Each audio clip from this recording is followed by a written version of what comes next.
Yayo est d'abord Diego Herrera. Je suis né en Colombie, près de Bogotá. C'est un village qui s'appelle Mesitas del Colegio. Et j'ai vécu là jusqu'à l'âge de 7 ans, ensuite à Bogotá jusqu'à l'âge de 26 ans, et ensuite à Montréal. Et donc, je suis d'abord quelqu'un un peu, une espèce de nomade qui est résident à Montréal.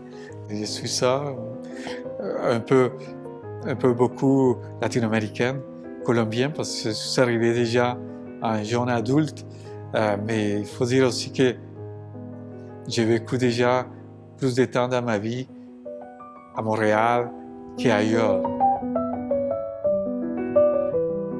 Je pense que mon expérience en tant qu'immigrant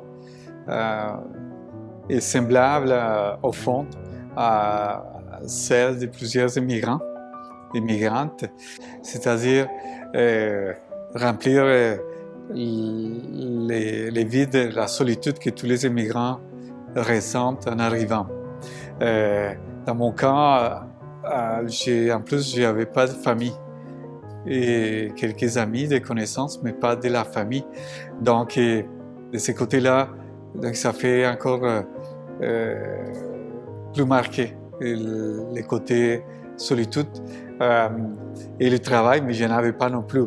Donc, je pense que la première année, c'était une année de découverte, d'apprentissage de la langue et de la façon de faire les choses ici, autant pour mon travail que pour la vie quotidienne et autant aussi pour remplir les vides émotionnels. Je me sens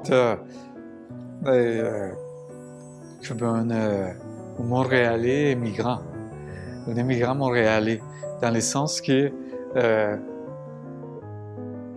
je ne suis pas à 100% natif de Montréal, donc j'ai encore beaucoup à découvrir à Montréal. Préféré à Montréal, je pense que d'abord, souvent, ça va être les lieux qui nous ont impressionnés d'abord quand on est venu à Montréal pour les premières fois. Et à quelque part, de toute façon, quand on déménage, il y a une espèce de renaissance. Et puis maintenant, ici, à la bibliothèque Béni, Centre culturel Notre-Dame-des-Grâces, et qui est qui est pas trop loin d'où j'habite, à Côte-Saint-Luc. Donc, bref, le fait d'avoir été dans chaque place avec une expérience plutôt intime, ça renforce mon sentiment d'identité avec Montréal.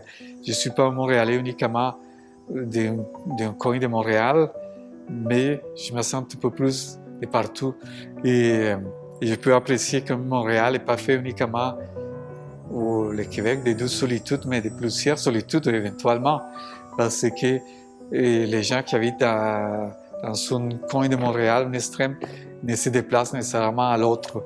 Et donc, je pense que ça vaut la peine d'aller voir nos concitoyens et par l'intermédiaire justement de la culture, des bibliothèques, des maisons de la culture. Et je peux dire que je me sens plus montréalais maintenant qu'avant grâce à ça.